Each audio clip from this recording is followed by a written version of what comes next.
So foot massage, we're going to pop the wax on there. I'm not using too much wax because I do want to retain some of that grip on the tissues. And I'm beginning just where the metatarsals meet the phalanges, and then we're moving longitudinally along those flexor tendons, just reinforcing the thumb. I can feel a bit of that interstitial fluid as I move towards the calcaneus. And as I get to the calcaneus, I'm just going to release some of that pressure and then come back again. So I'm gradually working my way from the first metatarsal through to the fifth. And as I get closer to that fifth metatarsal, I'm not going to put quite as much pressure in because we've got that bony prominence just on the outside, the tuberosity of the fifth metatarsal that we just need to be mindful of. That can be quite sensitive. So I'm going to repeat those strokes, just going a little bit deeper. And you can see I'm going quite slowly. And you can see the toes starting to curl there. You can see exactly which the flexor tendons we're getting into, or which toes start to flex. And we can then change to a transverse motion, strumming across the tissues.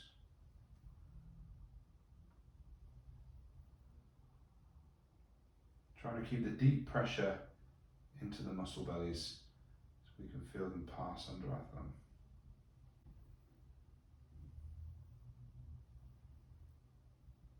So back into some longitudinal again. This time a little bit deeper as the tissues are used to our touch. We desensitize them to a degree. And we can then start to move up into the calcaneus, keeping the work quite light. And we're thinking about all that connective tissue that comes around the outside of the calcaneus, the side of the heel, the back of the heel, into the Achilles tendon, so the retinaculum, the superficial fascia. And we can do a bit of that joint polishing now, which is very superficial, quite quick. And just alternating side to side, using the thenar eminences of your hands.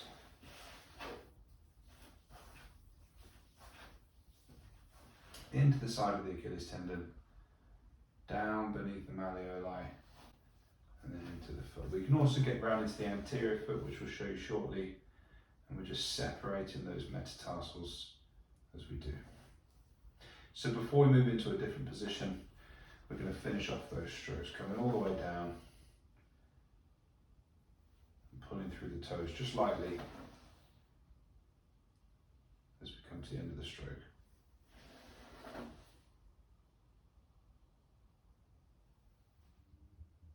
So we're still in prone, but we can use this knee flex position to our advantage when treating the foot. So we're just going to bring the foot into the body and then start those strokes up towards the toes from the calcaneus, focusing the majority of that pressure into the bulk of the flexor tendons and the muscle bellies themselves. We're just alternating hands using fingers of the left hand, thenar eminence, hypothenar eminence of the right, and just keeping that flow continuous as we move along.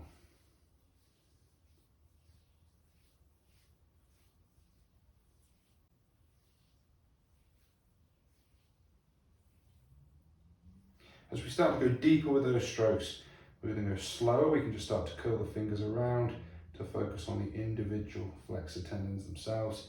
And when we get towards those sesamoids, just underneath the ball of the first toe, we're going to release some of that pressure so as not to irritate those structures.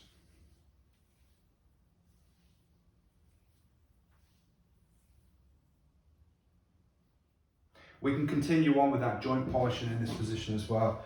If we just take a sit down, we can bring the client's leg into our body. So that's giving them security. The leg's not going to go anywhere. We can push that into our body as well. It's also going to plant to flex the ankle, which is only going to help. And then from there, we're going to interlock the fingers and use those thenar eminences of the thumb to give some treatment to the medial and lateral aspect of the calcaneus, around the sides of the heel. We don't need to go too deep here, we'll keep it quite superficial, so therefore the strokes will be fairly quick.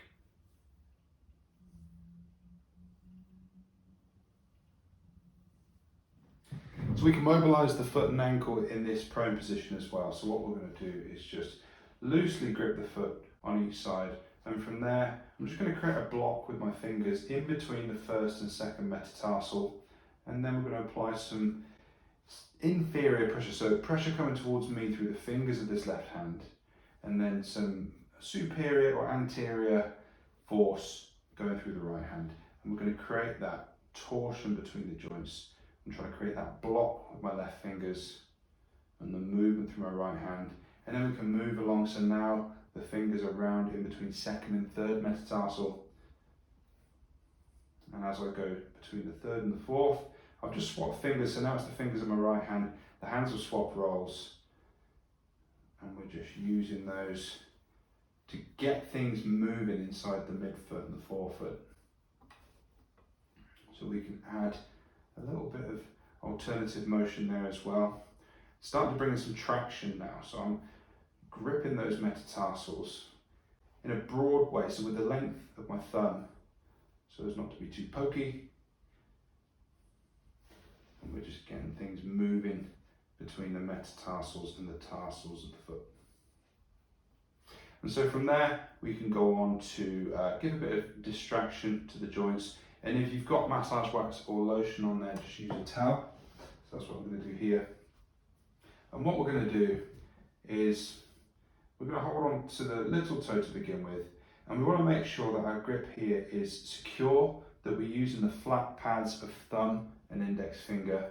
And I'm going to reinforce that then with my hand around the outside of those. So let's get that in the towel so we don't slip off the feet. So we've got the fifth toe there. We're going to add that grip, give some reinforcement from the other hand, and just apply some light traction. And look for that adjustment and that slight manipulation of the metatarsophalangeal joint.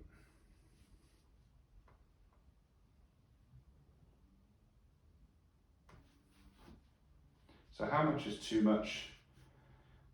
We shouldn't do it to a point that they're in any pain. Just a slow, gradually increasing amount of traction until we get the desired effect. If it doesn't come, just move along.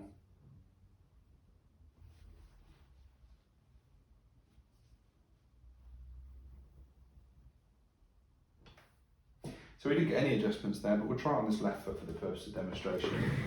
So we're just applying that grip. We've got no wax on here, so we don't need a towel either. Applying that grip with index finger and thumb, reinforcing with his hand over the top. Squeeze, but don't create too much pain with that squeeze, just enough to pull the toe. And there's a slight adjustment there, so we can move along, slowly increasing that traction until we feel like we can't really go any further. If they're in any pain, then absolutely stop. There's a slight adjustment there very early on. Second toe.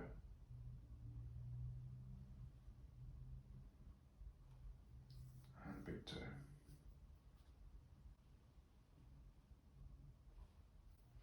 And that's all she wrote. So I love to use the sideline position. So we're going to use the lower leg for this. We can get into that medial aspect of the plantar surface of the foot. And we're just going to pop that wax on there. Again, not too much, that's probably quite enough, so we can just get rid of the rest of this on the towel. And then we're going to reinforce that thumb exactly like we did in the prone position. But here, we can just add a bit more pressure down into the couch. Make sure that you're working with gravity. Make sure you're reinforcing those fingers and thumbs. And we can really get into that flexor hallucis longus tendon, the tendon for the big toe. And we can actually follow that all the way up the medial aspect, just inside the Achilles, in between that and the medial malleolus, and then back. Because we can access that tendon to some degree. It does disappear off behind tibialis posterior and soleus into the medial tibia, but we know it's there. And then we can work into those flexor digitorum longus tendons as well. Always making sure as we approach the calcaneus, we're taking that pressure off. I'm starting to move into that circular motion now. We've gone from longitudinal into transverse, slowly strumming our way across those fibers. lightly into the calcaneus there, and we can apply a bit of pressure down into the medial aspect as well. Making sure that we're broad as we do so, because those medial structures can be quite sensitive. And then we can continue on further up the calf as needed.